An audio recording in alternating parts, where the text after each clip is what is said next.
Let's get salty!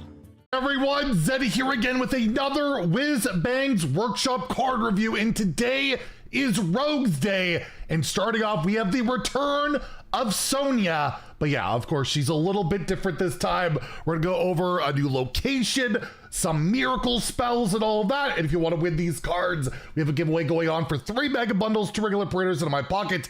To enter that giveaway, like and comment in the video, linked in the description below. Be subscribed to the channel. Every 1,000 subscribers we get until all the cards are revealed this Saturday, I will add another mega bundle, so hit that sub button. Make me go broke. So starting off, we have a new 8 mana spell, but in classic rogue fashion, it's never really 8 mana. It is everything must go. So 8 mana epic spell, summon 2 random 4-cost minions. This costs 1 less for each card you've drawn this turn. So Rogue likes to draw a bunch of cards, although the card draw, they're losing concoctions, I believe, and a lot of their 1 mana draw cards. So they're gonna need a little bit more to support this probably, but still. Rogue, does have the 7 mana, deal 7 damage, draw 7 cards, so just that alone will make this cost 1 mana. But regardless, yeah, it's a spell that can just cheat out some stats. It's just random 4-cost minions that can no longer be a Chillwind Yeti, as that's no longer part of the core set, at least in standard. But you can get like 4/5s with taunts and all sorts of shenanigans. I don't know, random stat piles typically haven't been that impactful, and this is a dead card in your hand unless you have a big cycle turn. But we all know, again, Rogue does love to draw cards, and they do have some tools to do that. Although, again, those 0 mana draw 4 from concoctions or anything like that at the moment, I just don't think it really slots into anything that makes a lot of sense right now. And even the high roll of scamming, let's say it's 0 mana and getting 2 random 4-cost minions, just feels okay. I feel like I don't feel like it feels super busted. It's just like okay. And if my high roll just feels kind of okay, I don't know, it used to be I got a stealth ghost that was like an 18/18, like that was pretty ridiculous and obviously got nerfed multiple times. But I don't know, I'm not sold on it. I'm gonna give it a 2 out of 5 in standard. In wild, there's a lot more card draw, but Secret Passage actually doesn't count with this because Secret Passage technically doesn't draw. It like swaps and all of that. Same with like Finley in that regard. I'm gonna give it a 1 in wild. I don't think you care about random 4 drops, and you can get like is it Biteweed or the skeleton card? There was like a 4, not Biteweed, but the wicked skeleton you could get, and that would actually be pretty funny. Next we have a brand new rogue location, kind of a throwback to Quest Rogue, but not really. I guess nerfed Quest Rogue. The Crystal Cove, a 3 mana location with 3 durability.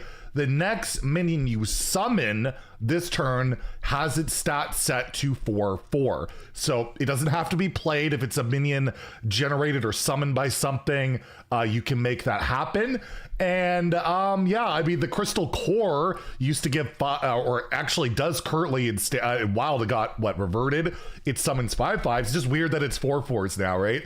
It's a throwback to the reward that got nerfed, but I guess they felt 5/5s was too strong. Like, you just play like a 1/1 and you can turn it into a 4/4. That's a lot of stats.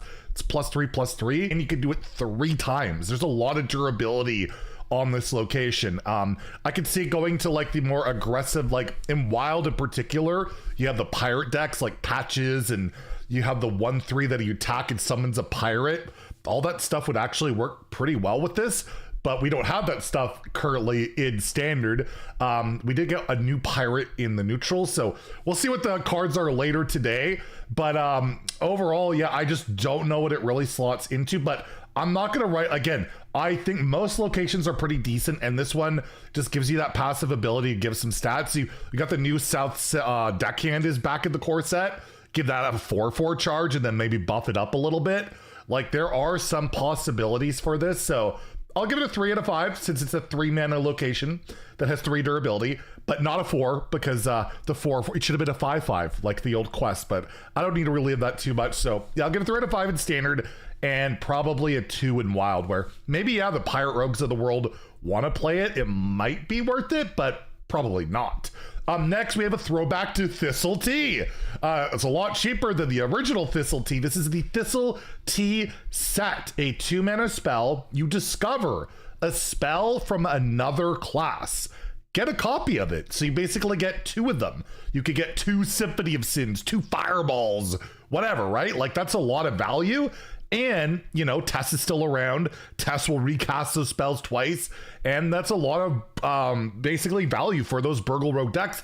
And we do have the Lifesteal weapon, like Spectral Cutlass, in the core set. So I'm really looking at that card as maybe an actually meta-defining card this upcoming set. There's so many more weapon buffs now. There's so many more cheap, good Burgle cards, like a Thistle Te set that's really not bad. You could prep this for 0 and all that I could see the same play. I'm going to give it a 3 out of 5 in standard. Again, in wild, I'll give it a 1 because Burgle Rogue just...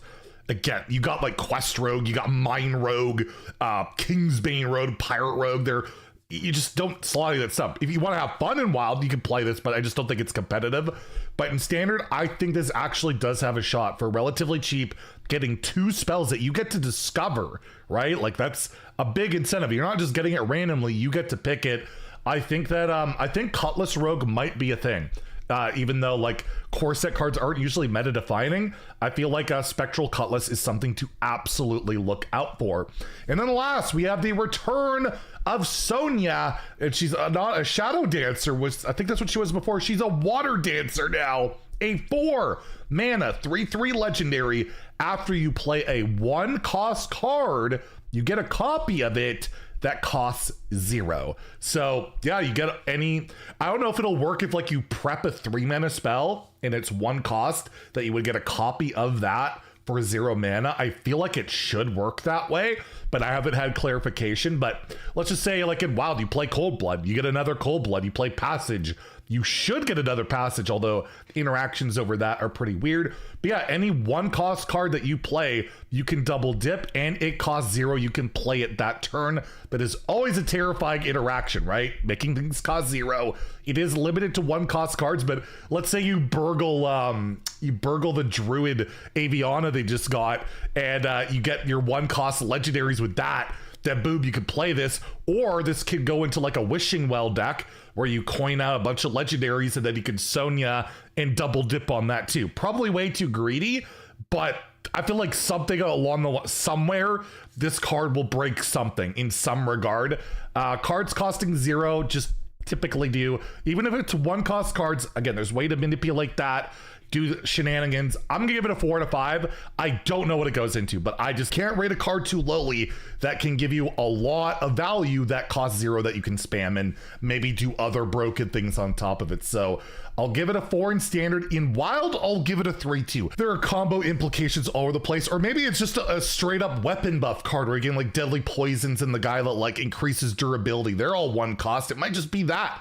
Who knows, but I think this card could realistically see play in both standard and wild. And she also comes with a signature, so it's something you can go for if you really like it. And I don't know, if she gets a copy of a 1-cost card that has a signature version, she should create more signatures, I think. But anyways, pretty rad signature. So that's it for the Rogue reveals for now. There'll be some more later today, so stay tuned for that. If you enjoyed the video, please like and subscribe. Have a great day and stay salty, my friends.